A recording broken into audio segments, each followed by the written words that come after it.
Alright, what is good, ladies and gentlemen, is the Mass Ranker back again with another ranking, and today we are doing a ranking for all of the JoJo's Bizarre Adventure parts. This is not including Steel Ball Run because it is currently, as of the current date, it's not finished. There's only one episode that's released and I haven't actually watched it yet, so I will be watching it after I finish with all of the rankings. We're doing now all the rankings. Now that I finished the rankings for specifically Stone Ocean, I'm doing all of the collective rankings. So we got 3 that we are doing tonight, which is the ranking for all the parts. We are going to do a collective character ranking for all the parts, and then all of the stands from all the parts. So that should be very, very fun. It's going to be, it's like currently 2:20. I'm hoping to, hopefully I'll finish all of this before like 4 in the morning. That would be nice. I want to get like all the recordings done tonight, and then tomorrow, Saturday, I will try to get as many actual uploads.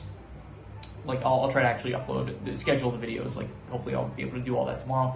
And yeah, then finally I will, at some point, hopefully tomorrow, I will be able to finally watch Steel Ball Run. But anyway, yeah, let us just begin. We have all 6 parts here, and yeah, there's no like F tier parts. I think all the parts are at the very least good. And so let us just begin, starting off with part 1, aka Phantom Blood. I would give this part, I ended up giving it like a 6.5. I'd give it B tier. I think it's a good starter part. It is my least favorite from all the parts, just because it is the shortest. It's 9 episodes, so the nature of it, you just don't really spend a lot of time with Jonathan. Jonathan himself is still a good protagonist, and I do like all the characters that are in this part. I think that they are pretty much, yeah, I think Dio is a good, but like he's a great villain, like that really is impactful for the story. And I think that this part, like, just as it really sets the tone for like what this kind of show is about. Like, it's very, it's bizarre, a lot of like interesting, kind of very bizarre, yeah, that's the best way to describe it. A lot of bizarre stuff does end up happening, and it does a great job of setting the tone.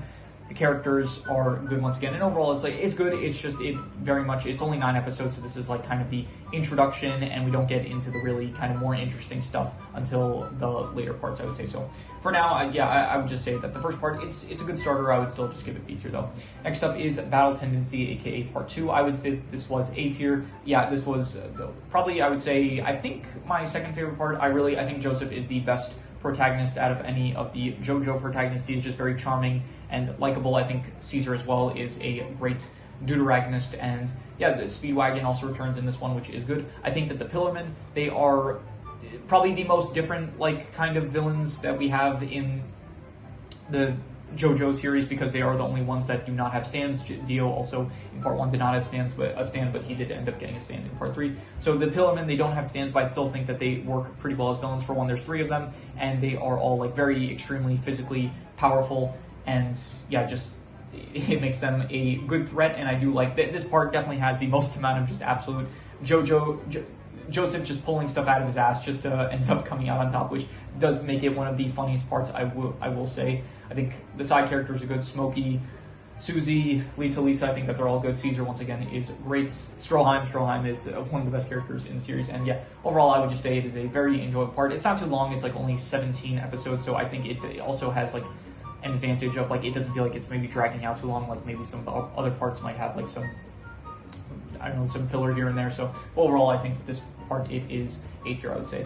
Next, we have part 3, aka Stardust Crusaders. I would give part 3 probably A tier. I think that this is my favorite JoJo part. I think I even if it's my favorite, I think I only ended up giving it in my review, I only gave it a 7.5. Even so, I think this show, this show is never like incredibly good, but it's always like consistently good. So I think the average rating I would give for the show overall is like a 7 out of 10. I think that the show is pretty consistently, I think 7 was like it was the average score that I would end up giving for the reviews. I think I gave I'm pretty sure from what I remember, I gave part 1 a 6.5, I gave part 3 a 7.5, but then like every other part, I think I gave at the very least like a 7, or somewhere between the range of like a 6.5 to a 7, or like a 7 to a 7.5, I'm pretty sure. So, but yeah, part 3 was great. I think that the Stardust Crusaders are probably the strongest group of characters, where it does feel like for one, part 3 also has the longest amount of episodes. It's 48 in total, so it does give a lot of time to actually spend with these characters. So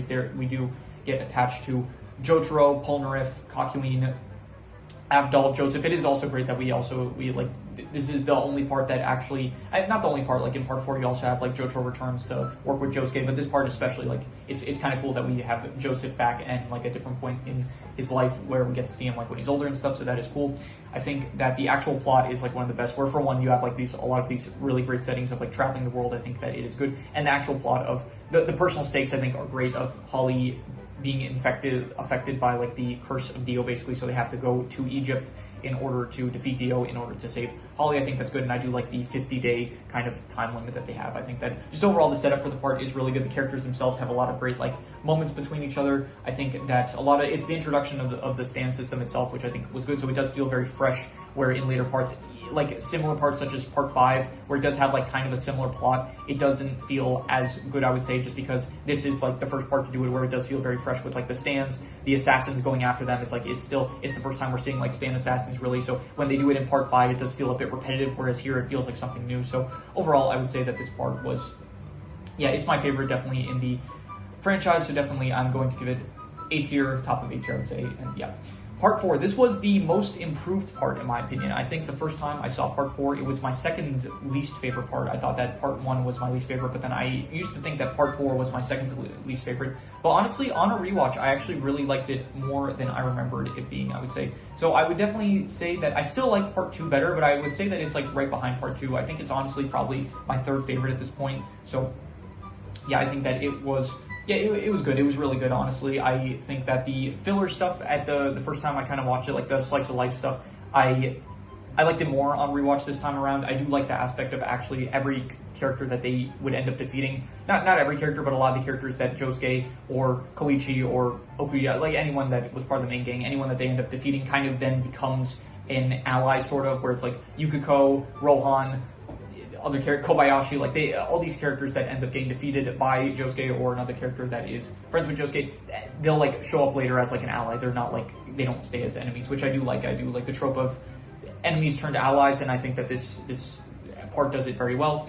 You have the return of Jojo. It's nice to see him again. I think Kira is probably the best villain in all of the parts, and so yeah, the actual plot itself of like Kira, this serial killer that Josuke and Jotaro and the rest of the gang are going after, I think is very good. And so overall, yeah, I think that it's like the first half is like slice of life, the second half it does focus a lot on the Kira plot, and it does feel like Kira, even if he is the best villain, I do think that he is. I even apparently after like I did my review, or it was actually, I think it was like either yesterday or the day before that, I ended up like I was online and I ended up seeing something about how, I think I looked up like what is not Kubo, that's the Bleach author. I looked up what is Araki's least favorite stand, and he did say something about how Killer Queen, he did not really like how it turned out because it felt too overpowered and he didn't really know how to write around it to end up like defeating Kira. So even like Araki does feel like Killer Queen wasn't handled the best, which I would agree with him. So yeah, it's not like, it does feel a bit too overpowered at times. It does feel like Kira's relies a bit too much on luck in a lot of cases, where he does feel like the stand doesn't necessarily feel like a stand that should be much more powerful than any other stand that the characters face. But yeah, even so, I would still say that Kira was a great villain. I liked the plot. I like the setting of Morio is also very good. The characters are like, honestly, this has, even if I think maybe the Stardust Crusaders has the best like kind of team, the main team, I think that this part probably has like the best like overall characters that are in the part, just throughout the part. I would say just the town of Morio feels very great, I would say. So yeah, definitely a solid A tier. Next is part 5, and in contrast to part 4, where part 4, initially when I watched it, I didn't like it as much, but then on rewatch it got a lot better. I think the opposite is sadly the case for part 5, where part 5, it used to be like my second favorite part from all the JoJo parts, but honestly, on rewatch, I just didn't like it as much as I did the first time around. I think number 1, Giorno, is not really the best. I think he's my least favorite JoJo protagonist, and the start of it, I'll say, was good. I did like the start of the start and the ending of part 5 was good, but I will say, like, towards the middle, it just gets really repetitive with just the constant. It's like basically an assassin comes, they'll use a stand, and the stand is, I don't know, most of the time, this part had the most stands I just didn't care for, really. So yeah, it just felt way too repetitive with like just these assassins going after Bucciarati's gang, basically. And also, like, for every other part, there was like a clear objective, where you're in part 1, it was like kind of defeat Dio. Part 3 was also like travel to Egypt to defeat Dio. Part 2, it was defeat the Pillarmen. Part 4, it was like the first half there wasn't really an objective, but then the second half it became, I mean, for the first half you could say it was like, oh, find out about the Sandoros, but then halfway it became like, okay, defeat Kira. But then this one, it's like, it starts off with basically his ultimate goal is to defeat the head of Passione in order to stop like the sale of drugs to children and stuff. But so it becomes that. So then Giorno, his initial goal is to join the gang. He joins the gang. Then like with Bucciarati, the help of Bucciarati and like the rest of the crew, they end up like they end up, it's like they don't have a goal. So it's like, okay, Jono killed Popo, so now they're like, okay, well, let's go get the cash, I guess, because why not? So they go to get the cash. Then by there, they end up getting intercepted by Pericolo and Trish, where it's like, then they get tasked with, okay, you have to protect Trish. And then they bring Trish to Diavolo, the boss, like after fighting off all these like repetitive stand assassins. And then from there, it's like, okay, the boss tries to kill Trish. And then at that point, they're trying to escape with Trish. And it's just like, there's not really a clear thing, which it's fine. You don't need a clear like objective. But even so, it feels like very, I don't know. There's also like aspects of like Fugo. He ends up just kind of leaving halfway. A lot of the characters, like I like the main cast of characters like of here, Narancia I think is good, Mista as well, Bacchio, Bucciarati, but even so, like this main cast of characters, like they're good, but Fugo just ends up leaving way too quickly. Bacchio feels like he doesn't get enough screen time. I would say that Bucciarati feels a bit boring as well as Giorno. I think Narancia and Mista are good, but Trish also, like, she feels very not that prominent, just feels like she's kind of along for the ride. So overall, yeah, there's just a lot of aspects about it that on a rewatch, I just don't really like it as much as I used to. So I think, I don't know, it's still better than part one, I'll say. It's like between a B and an A tier. I'm going to be very generous. I'm going to give it like a low A tier, I will say. But yeah, this was definitely on rewatch. Like, it's in part 4, it got a lot better for me on rewatch. Part 5, it got like worse for me on rewatch, I would say, which is a bit of a shame. But even so, it's not like that. I think I gave it like between a 6.5 to a 7. I'm being generous. I'm giving it more towards a 7. I'll say, like, I still think that it is pretty good, I would say. So it's just that compared to what it was, like, I thought that the first time I watched it, I would say that it was better than part 4, and I would even say that it was better than part 2. But just on rewatch, that my thoughts shifted, I guess, on the matter, which is a shame. But anyway, finally, the newest part that I finished rewatching is part 6, Stone Ocean. I would give this one probably A tier, and I think I liked it a bit more than it's pretty close to part 5, where, here, I'll say this, on a first time watch, I would say that it was my third least favorite, where I would say that probably, here, my initial ranking would have been, and this is like ignoring the tiers, I would say, just like, it would have been initially, like, don't focus on the tiers here, it would have been probably last place part 1, second to last part 4, then Stone Ocean, then it would have been Battle Tendency, then Golden Wind, and then Stardust Crusaders. That would have been like my first time ranking of the parts. Now it kind of shifted around, and I would probably say that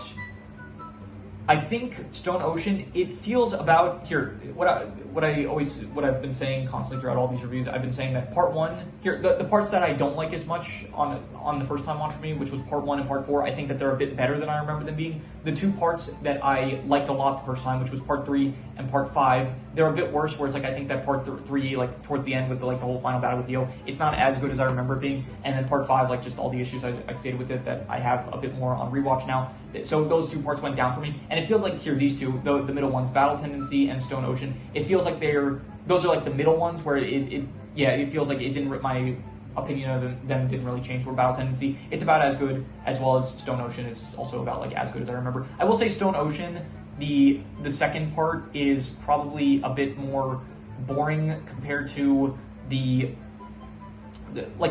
I'll say this. I don't like Poochie. I think Poochie is probably the worst villain out of any of the villains in the Jojo parts, as well as like the whole convoluted plan of like obtaining heaven. It's not really my favorite plot out of all the parts. Even so, I like the characters. I think that the prison setting is very fun. It's cool. I like the characters here. Anastasia, Weather Reporter, Jolene, Foo Fighters, Hermes, Emporio. I think that they are a good main cast of characters. I think that there are some good stands in this part. I think that, yeah, there's some cool episodes here and there. So overall, I would say that this part is... The question is, I would still probably give it A tier. I would say that it was A tier, but the question is, do I like it more than Golden Winds? That is a good question, and I think I'm going to probably give the edge to Golden Winds a bit. I think maybe the recency bias might make me say part 6, but even so, I still kind of think that overall I slightly more like Golden Wind a bit more, I would say. But yeah, so for now, I'm just going to give it to Golden Winds. I'm going to say that Golden Wind was slightly better, even so. And yeah, so overall, there's no bad Jojo parts, as you can see here. I think that part 1 is like probably the worst, and it is at a bit of a disadvantage. Like it is the first part, so it is kind of like it's gonna get better. That's what you want, honestly. Like what I never understood people where it's like, oh, the first episode was bad, so they give up on something. Like ideally, I kind of understand, like you want the first episode should try to hook you and stuff to whatever it is that you're watching, but at the same time, ideally you would want the first episode to be the worst one, and for it to only keep on getting better. That's the way I kind of view things. So I think it's a good thing probably that the first part is the worst one, because it means that it only gets better, I would say. So yeah, overall I would say probably part 1, least favorite, still good, like still a solid 6.5, it's good. Part 6, I would say 7 out of 10. Part 5, also like a generous 7 out of 10, I would say. Part 4, 7 out of 10. Sorry, what did I say? Part 6, part 5, part 4, part 2, between like a 7 to a 7.5, and then I would say part 3 is a solid 7.5. So yeah, the show is like pretty consistently a 7 out of 10, I would say. It's a pretty good show, definitely. It's got a lot of good stuff about it, but there is like a good amount of stuff holding it back from being like amazing. So yeah, so I'm excited for part 7. Can't wait to watch that. And then eventually, like when it actually, I'm not gonna like watch the first episode and then I'm not gonna add it to the ranking. I'll probably actually wait until eventually the whole part finishes like airing. So, which who knows, that could be a while. Probably it's not even gonna finish airing by this year, but at some point, whenever it does finish, I will update this ranking. So but yeah, that is pretty much all there is to it. So if you have any recommendations, any shows, movies, video game stories, anime, manga, web series, anything that you want me to review or rank or compare rankings, it does not have to be media related, it could be anything. Leave it in the comments and I will maybe possibly check it out. With that said, that is pretty much all there is to it. So let's leave it at that.